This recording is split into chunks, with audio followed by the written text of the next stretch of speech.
Hi, everybody. Welcome to the Real Estate Mogul Show. Today, our guest speaker is Matt Aitchison, and I'm super excited to have him in the show. And I can't wait to learn from him and just to get, learn from all the advice he has to give us. So, welcome, Matt, to the show. Hey, we're off to a great start. You pronounced my last name correctly, which we practiced like 30 times. So good job. I love it. I'm so happy. I think I was more nervous of saying your last name than introducing you, to be honest. Yeah, right. So I'm super excited to have you here. I can't wait for all of you guys to learn from Matt. It's very impressive stories. So I wanna just start with it and then just tell the audience a little bit about you, and how do you choose, why real estate? Why do you choose the real estate path? Yeah. So for me, kind of going back to really the beginning of before I even got into real estate was, my mom was actually dragging me to real estate investing and kind of entrepreneurial personal development seminars when I was 12, 13, 14. And I remember sitting in the crowd, seeing all these people, talk about their case studies and their big deals and the life they were living. And it was just so attractive to me at a young age. And I remember telling myself, like, one day I'm going to be up on one of those stages. I'm going to be that success story. And kind of fast forward a little bit, I had gotten into my teenage years in high school and started hanging around some of the, I wouldn't say bad people, but we were just making poor decisions at that time in our life. And I actually ended up getting expelled my senior year of high school. And I got expelled. I was able to kind of get through that turbulent time. That was the first time I'd really had some significant challenges and hardship in my life. And I ended up getting into UC Santa Barbara. And I went to school down in Santa Barbara, and I ended up getting arrested for the same exact thing I got expelled from high school for. Who would have thought lightning strikes twice? I didn't think that it was going to happen to me again. And I'd already had a second chance. And this time I was really actually facing some real consequences because of the altercation that I'd gotten into. And I remember just, thinking, if I get another chance, I'm not going to screw this up. And I ended up basically getting the charges dropped. And I went out and I interviewed, like the day after I'd gotten out of jail, I went out and interviewed at like 10 different places. And this one small business had hired me right on the spot. And I started cold calling. And over the next the business owner's kind of personal assistant, right-hand guy. And that was my first exposure to entrepreneurship, seeing the lifestyle, seeing the impact that he was making in people's lives through his company, his product, his service, as well as all the other sexy things that, go along with entrepreneurship, being your own boss, creating your own schedule, right? Having the no ceiling on what you could make financially. And he wanted me to basically take over his book of business. And I decided it's just not what I wanted to do. I wanted to be an entrepreneur. I didn't, want a cap on what I could make income wise. I wanted to be able to impact as many people as possible. I wanted the lifestyle, the freedom, the travel, all the cool things, right? And so I moved back from college, back home in Sacramento, California. Was completely broke, bad credit, had really not anything to show for, but an expensive piece of paper that really wasn't getting me a job. And I was going through a Craigslist ad one day, and it said basically all the things that I wanted to hear, which was, do you want to make as much money as you possibly can? Do you want to make a difference in people's lives? Do you want to create wealth? And I ended up signing up for that real estate class. Long story short, it was just a simple ad for a real estate brokerage that wanted you to come and hang your license there, start generating transactions, making money. And the beauty of that was, though, by getting into real estate, the first 9-10 months were a grind. I actually worked for free for the broker of the office. And by getting around that individual, he connected me with another guy who was flipping houses. This is back in 2011, 2012, when flipping was easy. There was low-hanging fruit and foreclosures and short sales everywhere. And I was doing all the project management for him. I was doing all the acquisition for him. I was basically doing everything from start to finish. And I remember one day I came back into the office and I'd gotten my first commission check. And I was looking at the seller net sheet, and my commission check was like $5,200. And his net proceeds to the seller was like $58,000. And I went, I think I'm on the wrong side of this industry. And so that's when I started really kind of committing to learning and educating myself in the real estate investing space. And you fast forward, 6 years later, I flipped over 170 houses. I have built up and partnered in a construction company. I had a real estate team, Wall Street Journal top 1,000 real estate teams 2 years back to back, and really just found this passion for leveraging the vehicle of real estate to design the life that I was initially attracted for, to come into real estate for in the first place. So it's an ever-changing process and an ever-evolving process, and I wouldn't change it for the world. I love real estate. Oh my gosh, I love this story. So wait, I have a little bit of question.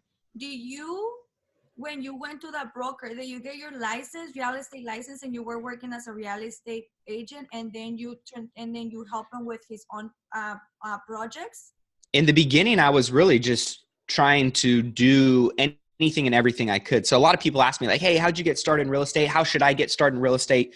And the number one thing that I always recommend to people, if you want to get started in real estate, is get clarity first. Like, where in real estate? It's such a big landscape and a big arena to play in. And there are many different ways you can make money. So you want to understand what all those different ways are so you can pick a strategy, right? Pick a market that aligns with that strategy the best. Identify your criteria if we're talking about real estate investing, right? And then by knowing those things, it becomes that much easier for you to say yes or no to opportunities that are or aren't in alignment with that, right? Because it's like drinking through a fire hose the first year. You're just kind of taking in anything and everything. And so I was kind of trying to be a real estate agent. I wanted to be a real estate investor. At that point in time, I was just trying to do anything that generated an income. I was 21 years old and broke, living at home. I just wanted a paycheck, right, to be able to take my girlfriend out on a date. And so I was building my real estate team at the same time that I started investing homes. And by having a partner, as we were growing our real estate team, it allowed me to leverage myself out of some of the roles that I wouldn't have been able to leverage myself out of, being that if I was, the only one running and leading and managing that business, it required a lot more of me. So it allowed me to at least divert some energy and attention to building my real estate investing business and portfolio at that same time. But if you can get around a mentor in the very beginning, or even a paid coach, or in a paid program or community, it's one of the best hacks to getting the results you want to get much quicker and accelerating the information and the knowledge and shortening your learning curve. It's great for getting around other like-minded individuals. I believe birds of a feather flock together. So if you want to be a real estate investor, go find a community of active real estate investors that are sharing information and are, adding value and supporting one another, or a coach that can, hold your hand and make sure, hey, don't buy that deal, right? Don't make that mistake. Or, hey, you got a great deal. How do we put this together for you, right? So coaching, mentorship in the beginning, getting in proximity to those conversations, those relationships, those opportunities are extremely critical for helping you have a stepping stone in the right direction instead of in the wrong direction, which is unfortunately what happens to a lot of people, is they try and do it on their own.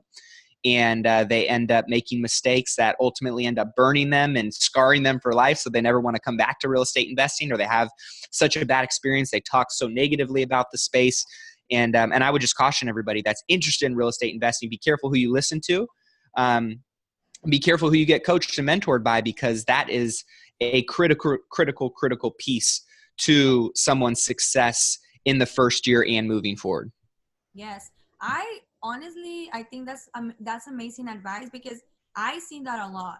I see people that they just did it on their own. They maybe read a book. They really weren't too, not, they didn't have too much knowledge, and they just thought it was easy, right? Like a lot of people, they think that, oh, it's just easy, I want to do it. And if you just don't know the market, the numbers and things like that, like obviously they're gonna make mistakes. And this person, what's so bitter about real estate, it's like, I am so much debt, and then I had to get divorced because of, my wife didn't, I couldn't support my family because I got into a bad deal. And yeah, it's, if they don't get a coach, and then if they don't know what they're doing, then things like that happen, especially when you're starting, when you're at the beginning. And I feel like a lot of people, and most of our viewers are people who have jobs right now. But like you say, there's so much you can do in your job. There is a cap there. You cannot, there is no financial freedom through a job. You have to be an entrepreneur.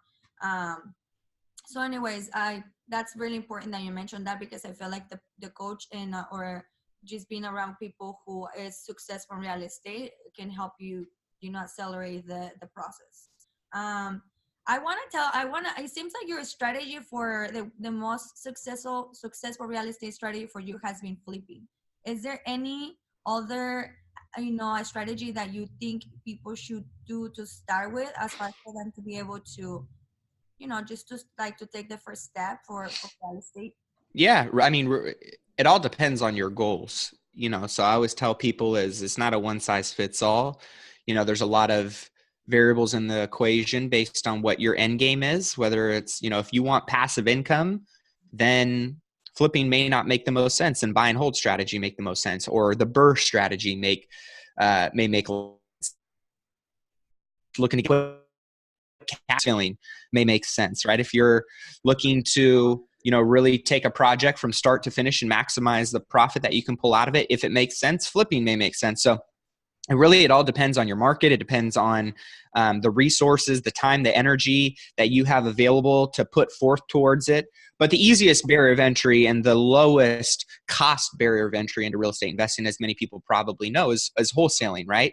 If you can go out and find great deals and lock them up and align them with another investor whose criteria meets the deal that you have locked up, and you can work in a fee for yourself and take that gap, then that's a great way of not having to bring a lot of cash to the table, of not having to close a deal and pay taxes, property taxes on the deal and supplemental taxes and all the other things that kind of go along with owning a property and flipping a property and putting it back on the market for a profit. So I always like wholesaling as a great start, being that it just makes a lot of sense that a lot of people don't have tens of hundreds of thousands of dollars accessible to them, at least in the beginning. Now, flipping is a great strategy, being that, and why I liked flipping was because I had a real estate team, and I am a part owner of a construction company. So by taking a property down, like when I wholesale a property, right, it's hands are clean, it's done, it's off the plate. But if I close a property and flip it, we get profit from the construction project. We get profit from the relist on the commission of putting it back on the market for sale, whether we purchase it and we get a commission, or we just buy it off market and we put it back on the market with a listing agent on our team that has the ability to sell it. We collect a commission on that end. We also collect the profit of the actual deal. So there's 3 potential streams of income that come from flipping, and by having those ancillary, services available to our model, it just allows us to capture more buckets of income along the way. Buy and hold is another great one from the perspective, and I've done this, just finished one not too long ago, a BRRRR method, which is buy, renovate, rent, refinance, and repeat, right? So I was able to get this property off market. We ended up fixing it up, completely maximizing the rent that we could generate from the building. Obviously, by fixing up the property, we increased the equity, right, and the value of the building. And then we went back to a lender who said, hey, we'll give you a note for this much on the property at this interest rate. And that paid off our first lender and allowed me to get a little bit of cash back out tax-free. So there's creative options that I've done. I've purchased a subject to property for a rental, where you buy a property subject to leaving the existing mortgage in place, and you make the payments on behalf of the seller, but you own the property. There's so many different models that are out there, but your easiest ones for starting out are going to be your wholesaling, your flipping, and your very basic buy and hold strategies, which all really, those have many different subcategories and ways of going out and generating income from them. But depending on, most importantly, if you do have a job, if you don't have a ton of time and energy, wholesaling is a very easy place to get started. Yeah, I agree. And it's actually pretty good money. You know, you can make from $5,000, $10,000, depends of what kind of property you get. And that's, you know, and I don't think wholesaling, it doesn't take that much time, to be honest, either. It's No. it's like really easy. It's like just go and find the properties and find the investors, and it's just like, it is actually a pretty good one. I like the wholesaling too. Yeah, wholesaling is not, I mean, so I'm out here in Northern California, so I do a lot of investing out in the Bay Area and Sacramento, and the average wholesale fee in the Bay Area is anywhere from $50,000 to $100,000. So that's pretty wild to think about. And yet, you know, there are certain markets around the country that, you know, 2 to 5,000 is a standard wholesale fee, 10 to 25 is a standard wholesale fee, or 50 to 100 is a standard wholesale fee. So I wouldn't, and the beauty is wholesaling can be done virtually, right? It can be done virtually. And Mary, you mentioned something that I think is important to highlight. All of what we're talking about sounds easy, right? Oh, it's so easy. Do this, do that, right? At the end of the day, if I were to tell everybody, because I'm a big believer in, if we make it complex, then that really leads to overwhelm, which leads to procrastination, which leads to zero action. Now, if you can simplify it and you can identify the most important domino that really lines up and knocks over the rest of the dominoes behind it, then you only have to focus on one thing first. And what is that lead domino? The lead domino is finding a way to generate profitable leads, right? Because if I go out and if I find a deal and I'm like, hey, I think I can sell this deal to another investor for $100,000, I know for a fact they'll pay $100,000, because even at $100,000, it's still a great deal, and I can lock it up for $90,000 with this seller. I can make myself $10,000 and take that gap, right? So understanding what deals look like and understanding how to lock the opportunities up and find those are really, really important. And most people just look on the MLS. That's the first place they look. And I look at, you know, lead generation channels, different ways you can find deals, as fishing ponds.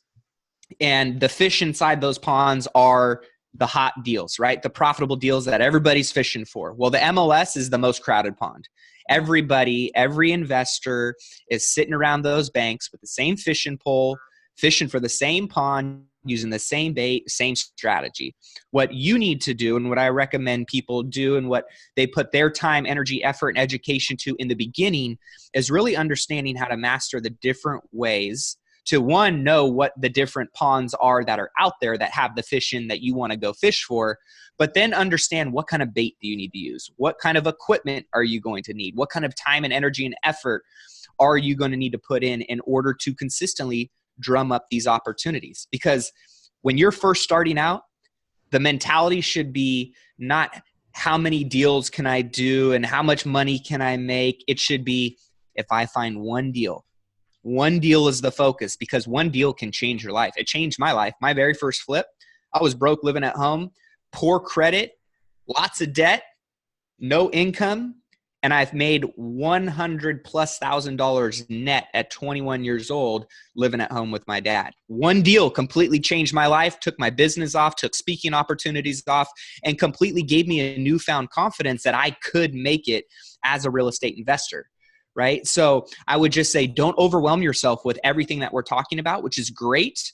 And consumption can be positive, but can also be negative. So if you can go an inch wide and a mile deep with your lead generation focus, and really just keep peeling back the layers of the onion to master what it is that bring in profitable opportunities, you're going to give yourself an opportunity to win. It's a numbers game, right? So you may be fishing in multiple ponds, or you may be fishing in 1 to 2 ponds day in and day out, day in and day out.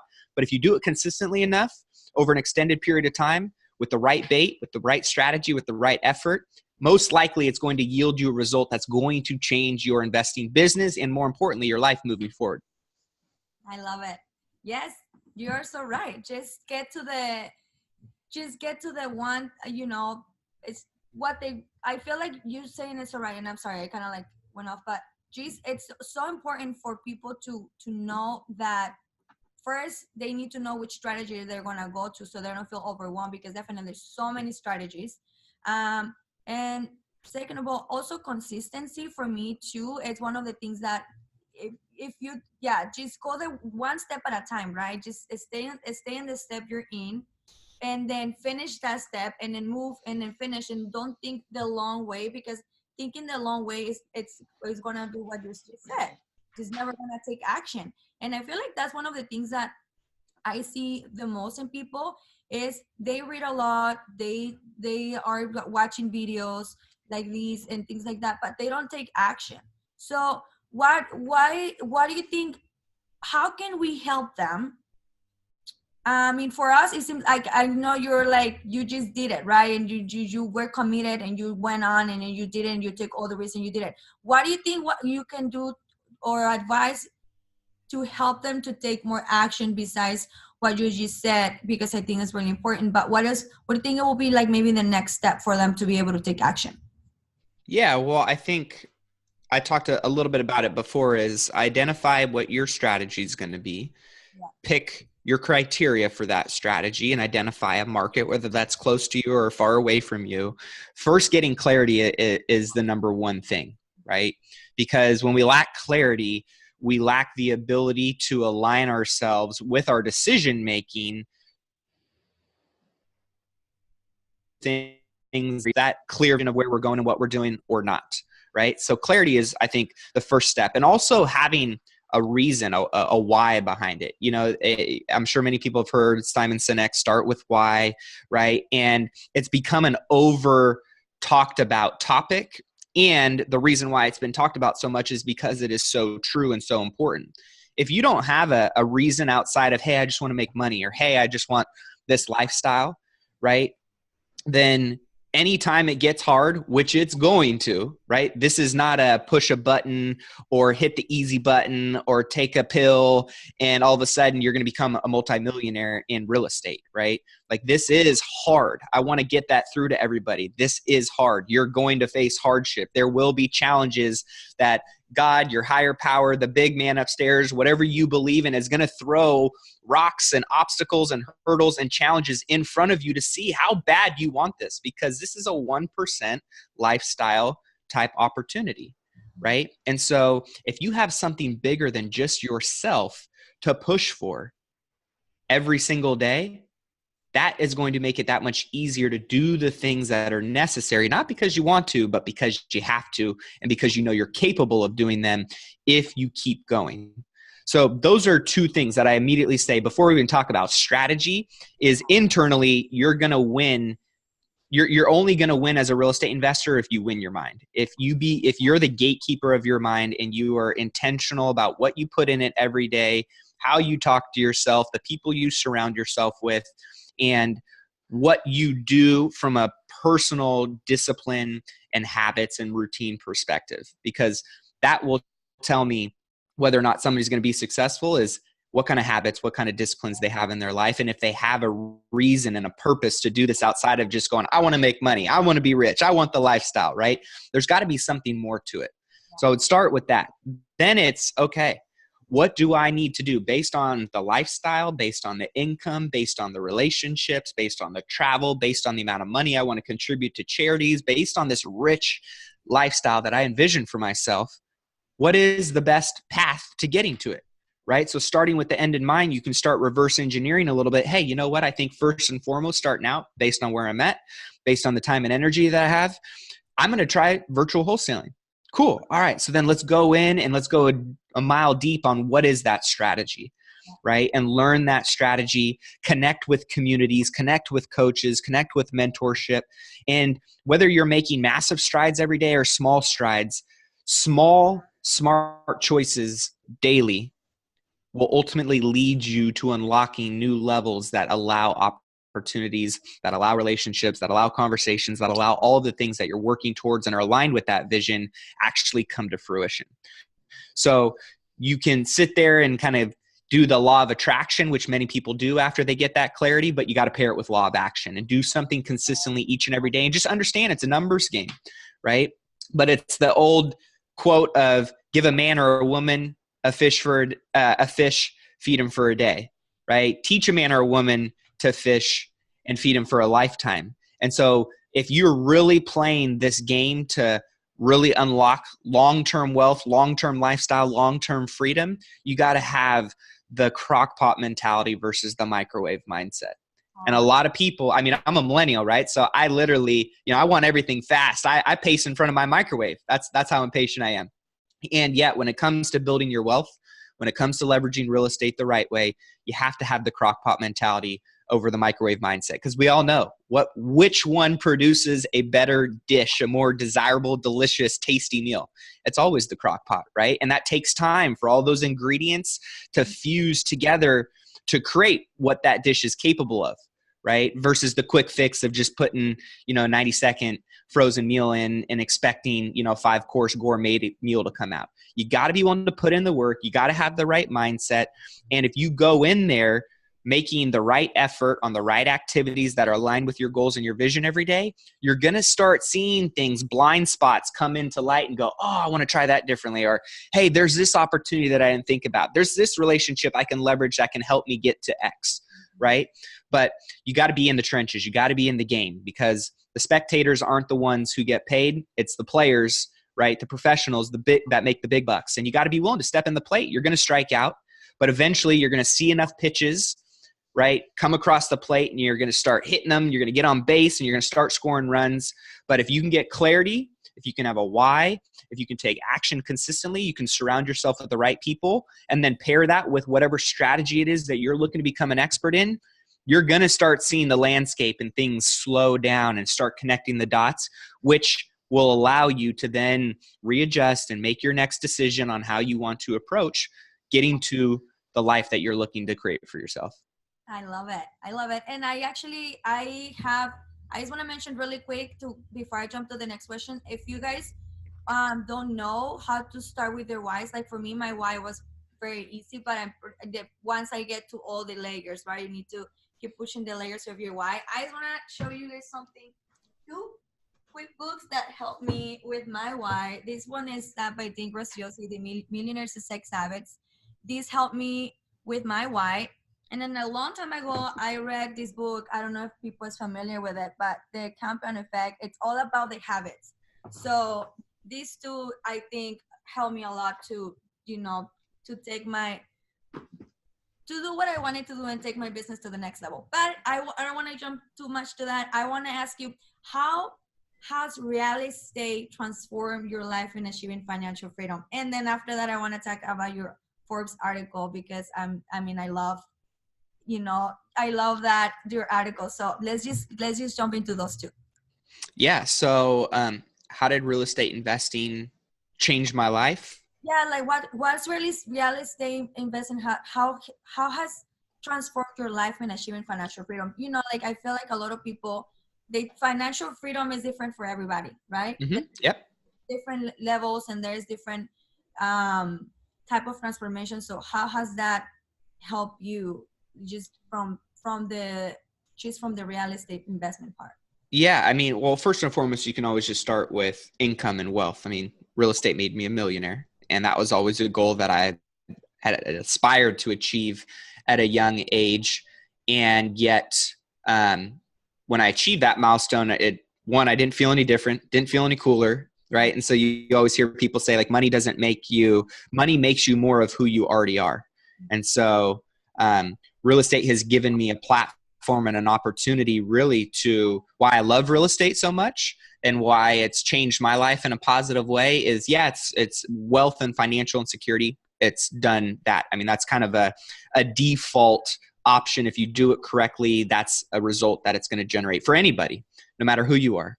But for me, more importantly, it's given me a platform and an opportunity to actually go explore and push into my truest of passions, which is empowering other people to walk with passion and purpose in all areas of their life, to live a rich and fulfilling life, whatever that definition is for them, and to be able to create a community, a space, a platform that other people seeking this have the ability to connect with other individuals and other people that are on that same journey as them.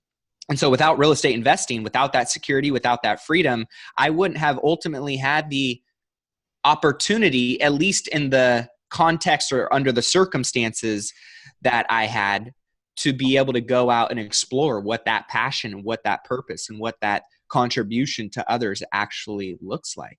And so that's one of the greatest gifts real estate's ever given me. Of course, it's a wealth building vehicle that I can pass on to my children and that I can use for many different capacities to live life from a lifestyle perspective the way I want to. But when I think about what has like the real foundational principle of what real estate investing has allowed me to do, it's allowed me to explore who I am on the deepest levels. Because I think entrepreneurship is one of the greatest self-discovery journeys on the planet, and it teaches you a lot about yourself. There's been a lot of stressful nights, a lot of nights that have kept me up. There's been a lot of days that I don't think there was a word in the book of definitions that could describe how happy and amazing I felt. Right. But by being in those peaks, being in those valleys, all of those were gifted to me through this journey of real estate investing. And by being able to go out and make an impact and gift other people this opportunity through a proven plan and a path of support, of education, of tools and resources, couldn't be more thankful for the vehicle that we all get to leverage in real estate investing.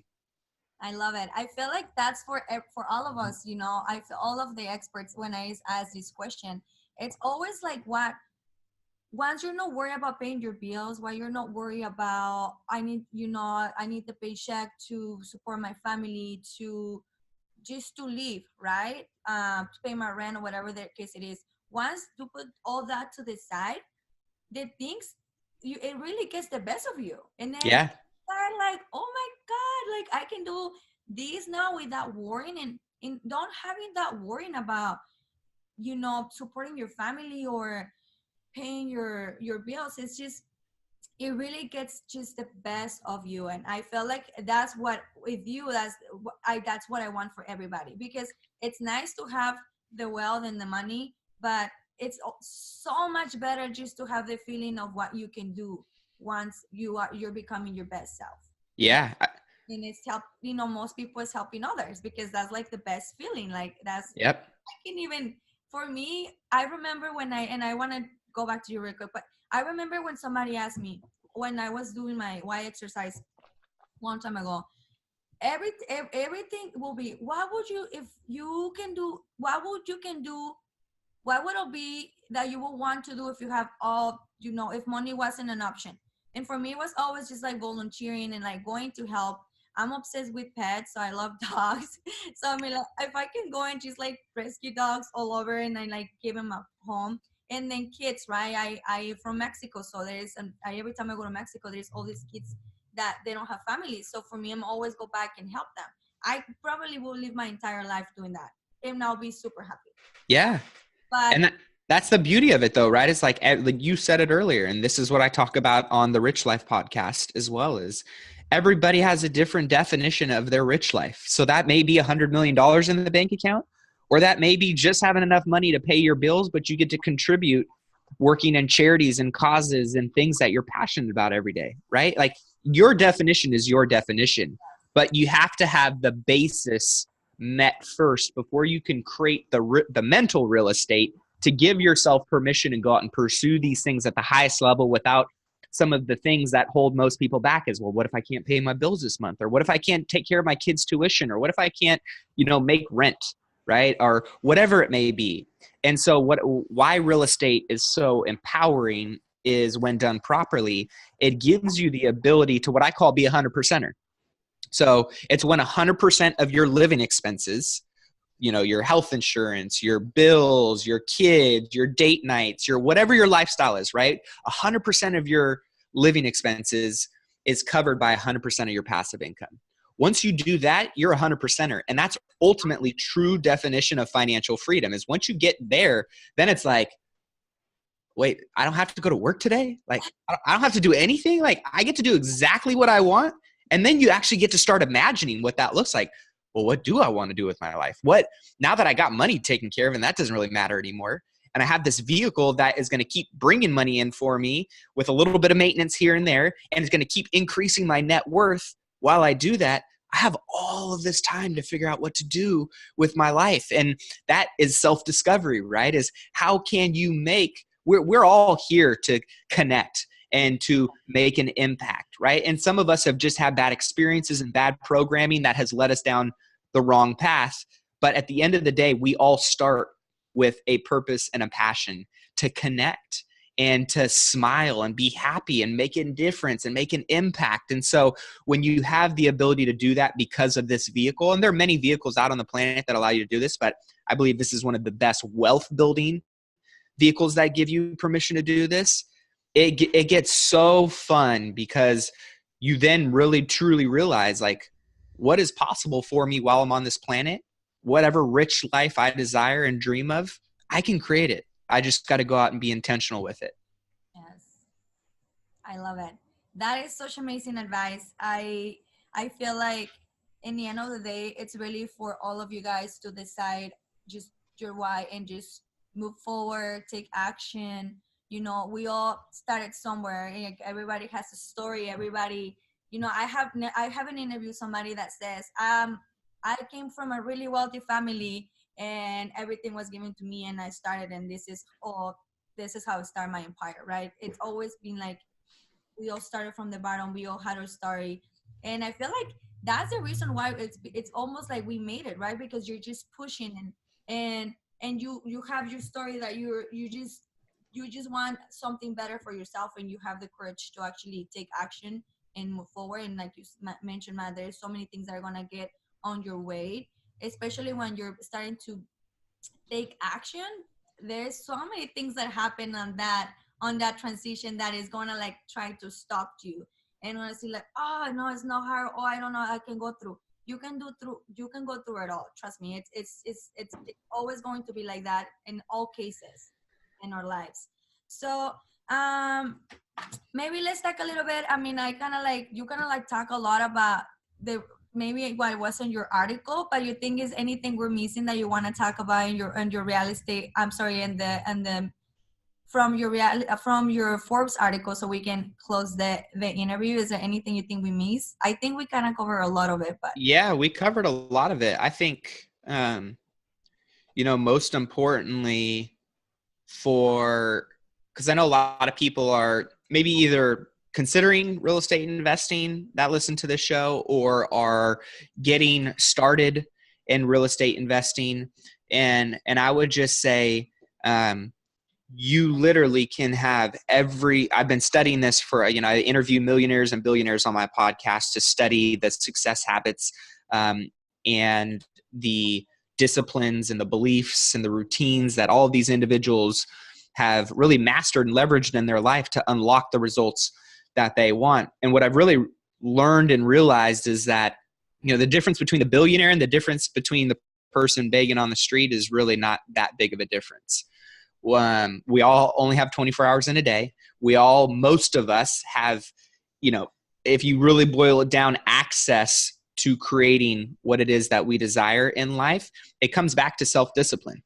And if you want to achieve results that you've never had in your life, just like the first time you rode a bike, you hopped on the bike, you were scared, but you started pedaling, and 10 days later, you're riding it without even thinking about it, right? And so anything that you want to create a result for in your life, just know that you have everything you need within you to go and create that. But the one thing that most people, 99% of the planet, cannot consistently exercise is self-discipline. If you can exercise consistent self-discipline in the most important things that are aligned with the goals and the vision that you have for your life, you're going to look back every month, every quarter, every year, whether you got the results that you were aiming for or not, and go, I am better than I was a month ago, a week ago, a quarter ago, a year ago, right? But it's consistency in your disciplines. And if you can identify what areas are most important and most incremental to your goals being achieved and build discipline and support and focus around those areas of your life, you're going to be insanely amazed by what you're capable of. And once you start getting those results, it almost becomes addictive because you can't unknow what you know now. You know what you're capable of. And so when you don't put out that effort, you have this inner struggle of like, oh, why am I not doing this, right? So building those habits and those disciplines will be extremely important, because if you want to have something that you've never had before, you're literally going to have to invent somebody new every single day. 2.0 your mind, 2.0 your body, 2.0 your spirit every single day. Doesn't need to be massive, but if you can make those small incremental steps in the right direction every day, you're going to be a successful real estate investor. More importantly, you're going to unlock the things about yourself that will make the greatest impact in the areas of your life that you want to make an impact on. And that's way more important than anything real estate investing can ever give you. Yes, I love it. Matt, thank you so much.